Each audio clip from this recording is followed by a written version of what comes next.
Hello everyone, this is Ernie, and I'm so glad you're with me today. Today I'm back out in Mound House, Nevada. I decided to take a trip out. I got done with my work. I got done with everything that I needed to do. So I decided to come back out and search around the area where Hans Lund's mine is. I'm on the opposite side of the valley, and I came upon this shaft and I wanted to show you what it looked like. Here is the shaft. It goes down about 40 feet straight down. I don't know if it goes in any other direction. I really can't tell.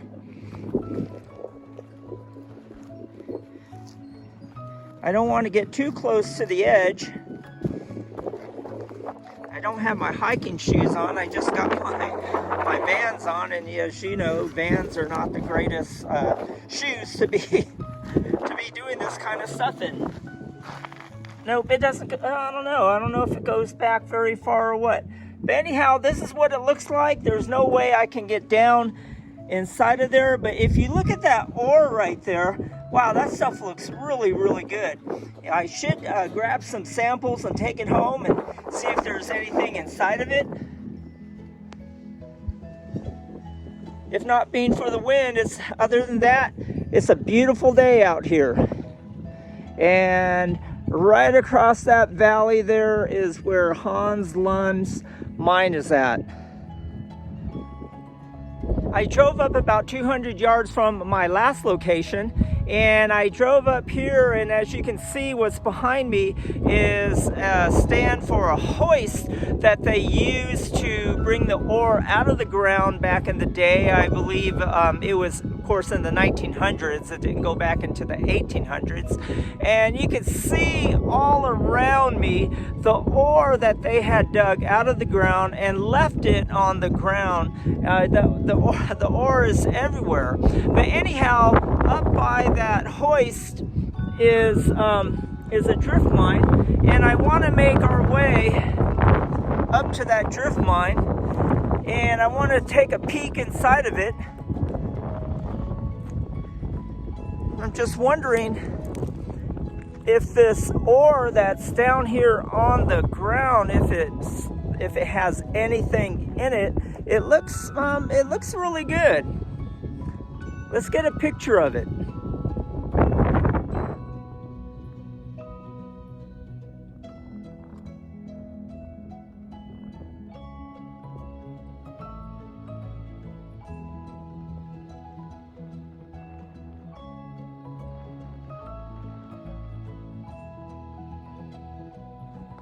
It's amazing about the amount of work that these guys did back in the day.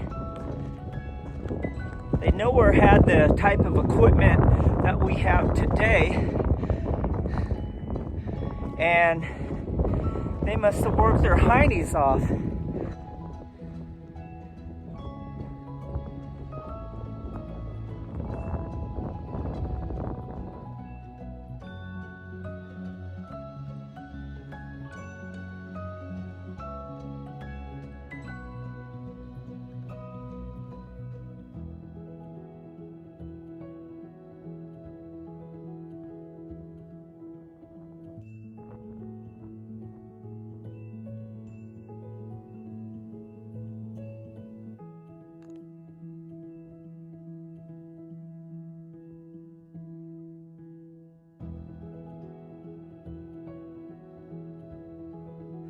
You can see that vein that they were chasing.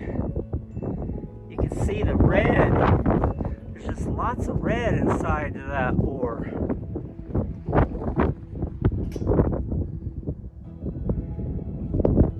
Let's go on back there and take a peek at that.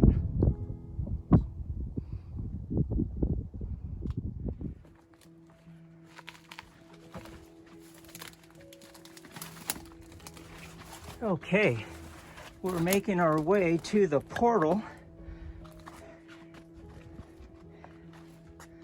The one thing I don't think I have to worry about so much right now is on rattlesnakes, but I will keep an eye out for them. But what What I'm more concerned of is if there is a mountain lion inside that portal there. I forgot to bring my 357, and I know some of you will be saying, Ernie, that 357 is no match for a mountain lion or a bear. We do have bears out here as well. But a 357 is better than nothing. But right now, I have nothing and not even a chicken sandwich to throw at any predators that may come my way. But we're going to make our way inside of there. I know my brother-in-law, Alan, he would say, Ernie, you're crazy. And he's the one that really told me a 357 is nothing for a mountain lion, but it's better than nothing. But you could see what the miners were chasing that day. I have no clue if Hans Lund made his way over here. The old timer Joey told me that Hans Lund was all over this valley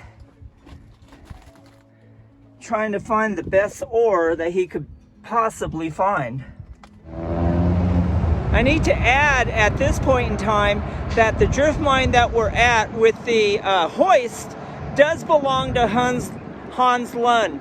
Actually, when I got back into town, I stopped at the Old Timers Bar, Joey's Bar, here at the corner of Dayton Valley Road and US Highway 50. And I would encourage you, if you're in the area, stop by the bar, say hi to Joey, and he'll give you all kinds of insights about Dayton and the history of Dayton. But anyhow, I just got done talking to Joey, and he did say that mine does belong to Hans Lund.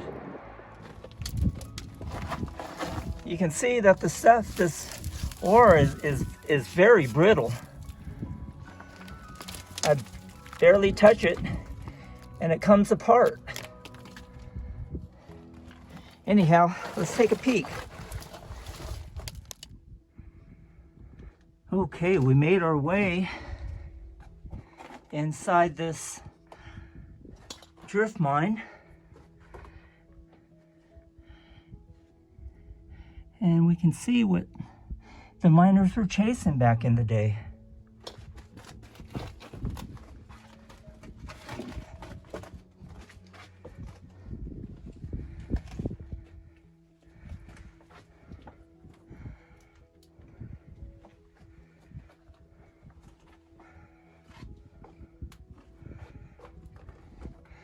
I got some markers inside here.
It's nice to see that the air is flowing through here, so I really don't have to worry about dead air at the present time.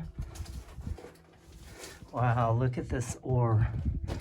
Look at that.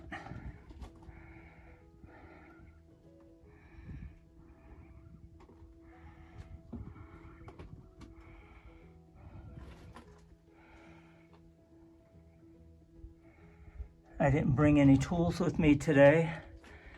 It looks like I'm gonna have to possibly make my way back out here if I think that there's any possibility of finding some gold.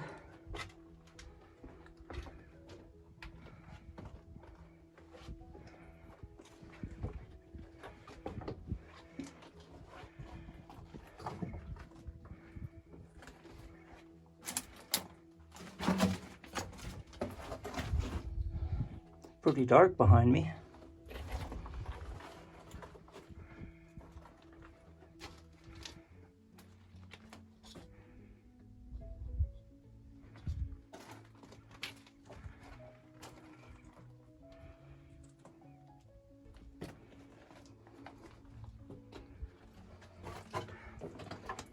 A lot of headspace over here, that's for sure.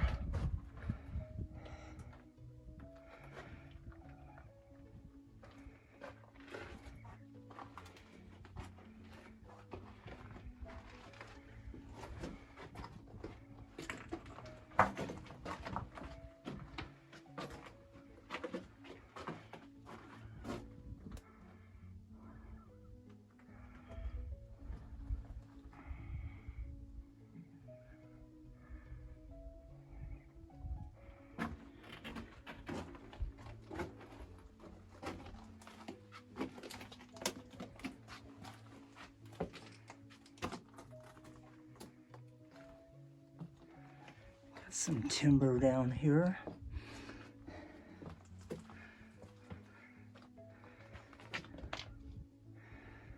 Looks like they had a little bit of a cave-in possibly. Stuff looks really brittle. I wouldn't even think about touching any of this.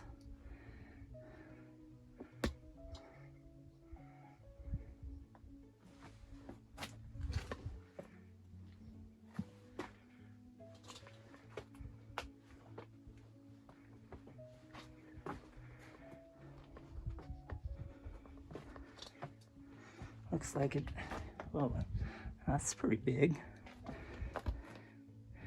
Looks like that piece just came right off the wall right here.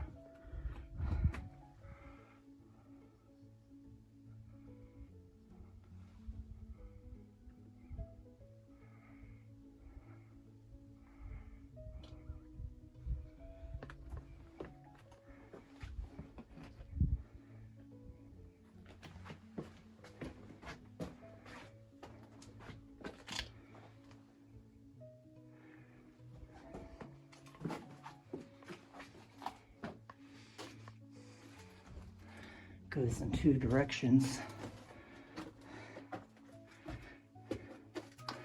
This one heads back in this way, this direction. Let's take a peek what's down here.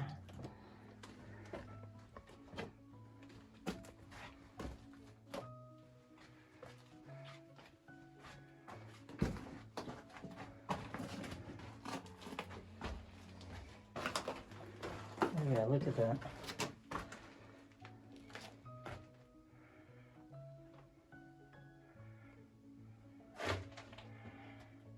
This is 1959.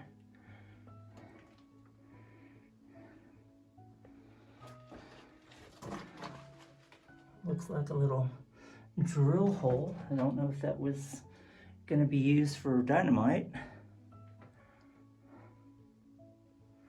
Now, let me slide on down there. Okay, I made my way down.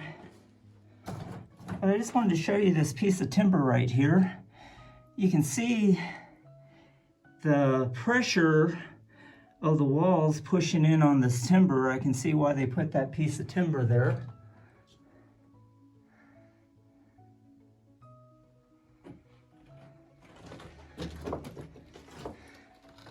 Looks like some bird passed away inside here. Try not to step on that.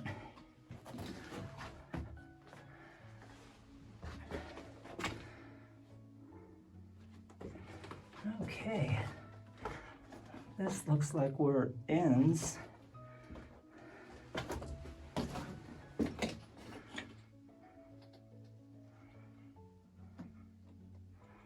Yeah, this rock, this material don't look like anything that we had just passed up. Well, let's head back and go down the other way.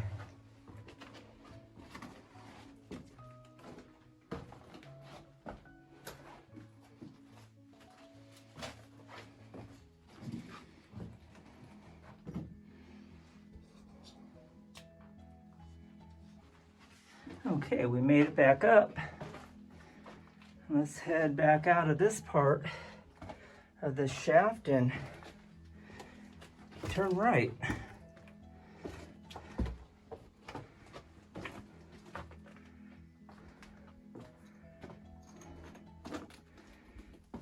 Yeah, you can feel that breeze right here.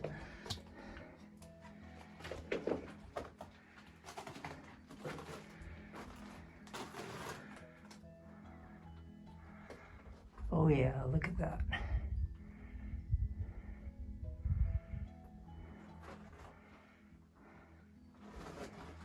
It's like 1991, maybe 1999.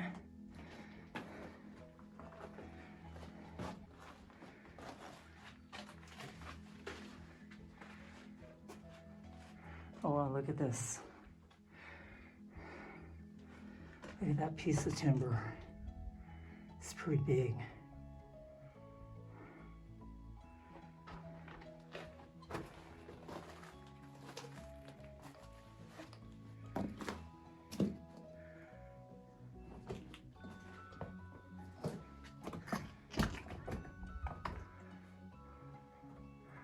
It goes up about maybe 20 feet.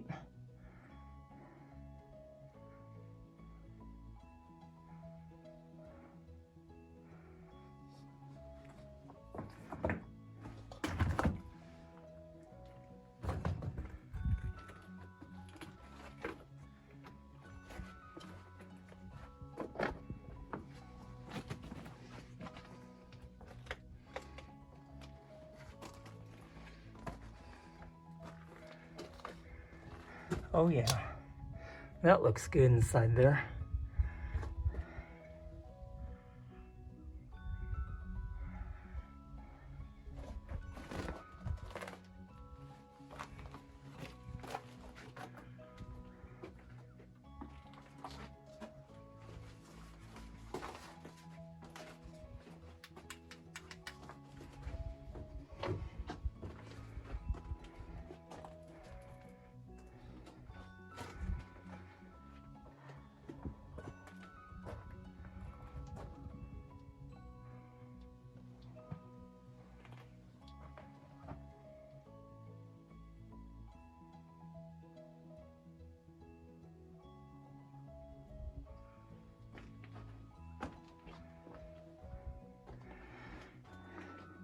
Can you imagine how much work they put into this to get this far back and to dig this drift mine this high and this wide?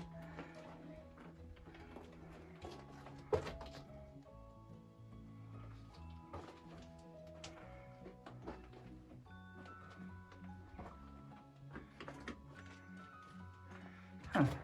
The one thing I haven't seen in here is any bats. So I'll normally find some bats around here. Okay.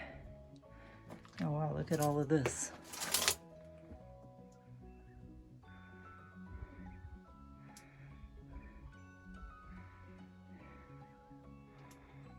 Oh, speaking of a bat, there's one right there. First one that I've seen.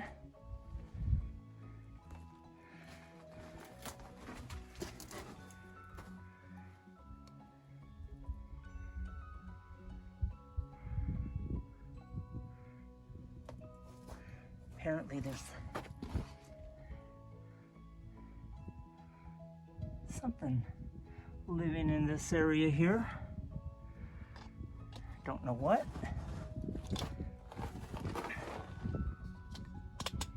Okay, the shaft goes up. Maybe one day I'm going to have to come back here when I have more time and to search around more and take the time to go back up here. I don't know, it don't look like it goes back too far.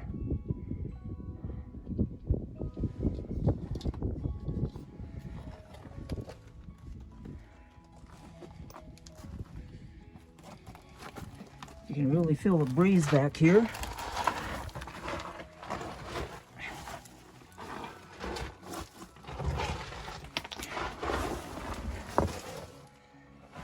Another piece of timber. Got some tumbleweeds back here.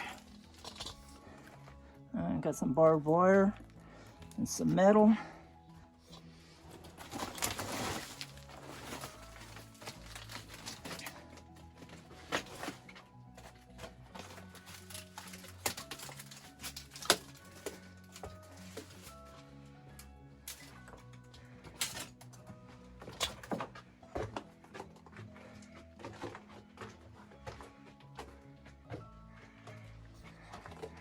The headroom on this shaft is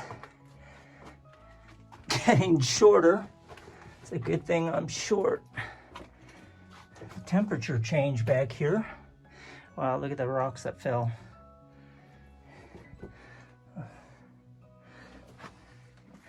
Let's see if it's any safe to go back here. Sure, why not?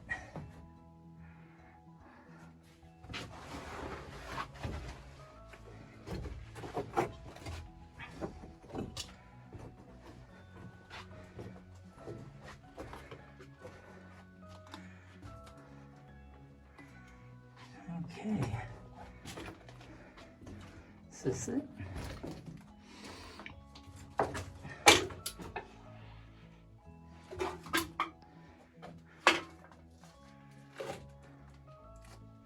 Kind of makes me wonder, being this far back and you see the Budweiser cans, and you wonder, was it just some people coming back here partying, or was it the workers that came back here and brought their Budweisers? Oh, looks like this is it. It's the date 1983. Yep, this is the end of it. It's kind of warm back here. Actually, I'm starting to sweat. But still, it's a lot of work to get back this far. 1984. This is 2024. 40 years ago.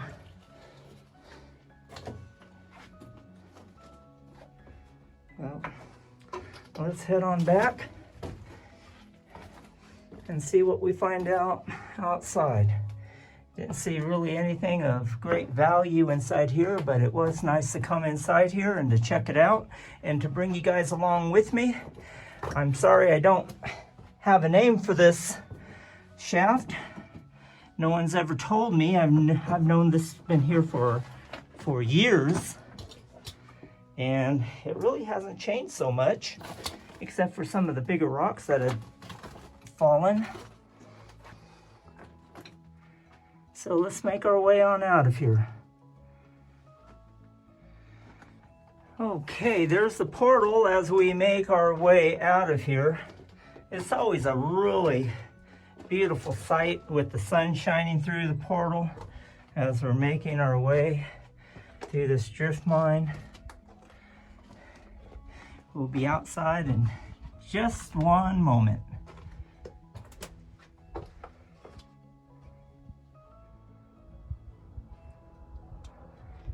And as we make our way out of this drift mine, we can see the hoist right there. And in the backdrop, you can see the Sierra Mountains. Always a beautiful sight.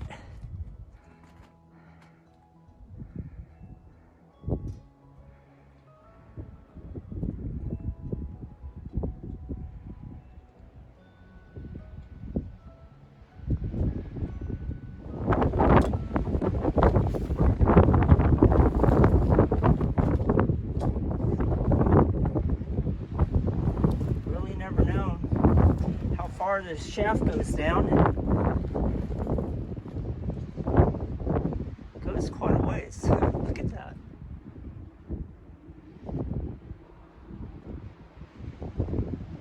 A lot of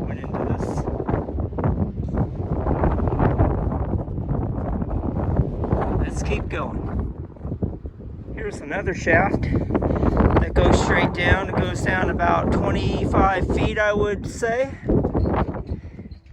But you can see what they were chasing in this ore right up against the wall here.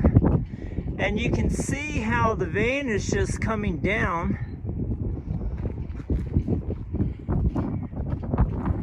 And they just went straight down.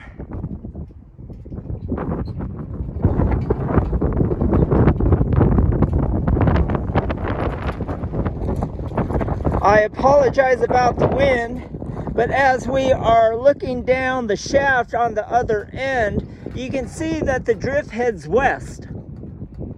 And as we head west, as we pan with the camera, you'll see that there's another shaft right ahead of us. Let's go check it out and see if these two connect. Okay, I'm down at the other shaft. I'm in a fairly safe position, but you can see that shaft goes down probably from, at least from what I could tell, about 30 feet or so. And I really can't tell if there's a drift that's heading east. It's quite dark down there, and I'm definitely not going to lean any farther over than what I already am. But you can see what they're chasing because the vein is coming right up through here. You can see the stringers running through that ore, and it looks really, really good. Matter of fact, I'll take a shot of the ore that's outside, but gosh, I don't think there's anything in it, because why else would they just leave it and not process it? But it looks really good. But if they left it, then I'm gonna leave it. Well, we did some driving around after we left that last shaft, and I found some very interesting places that I want to go to and take you along with me, but I don't have the time to do it today, and we'll save it for another episode. I want to say thank you so much for joining me in this journey, in this adventure. I hope you like that drift mine that we went into. If you like this video, please hit the like button, and if you know of anyone who would be interested in this, please hit the share button. And if you haven't subscribed to the channel, please subscribe to it and spread the love. And I want to thank you so much for all the comments that I've received. I appreciate them so much. I enjoy having that communication with you. Please feel free to share with me what's on your heart, what's on your mind, and we'll make this time an enjoyable time for all of us. So please join me on the next one.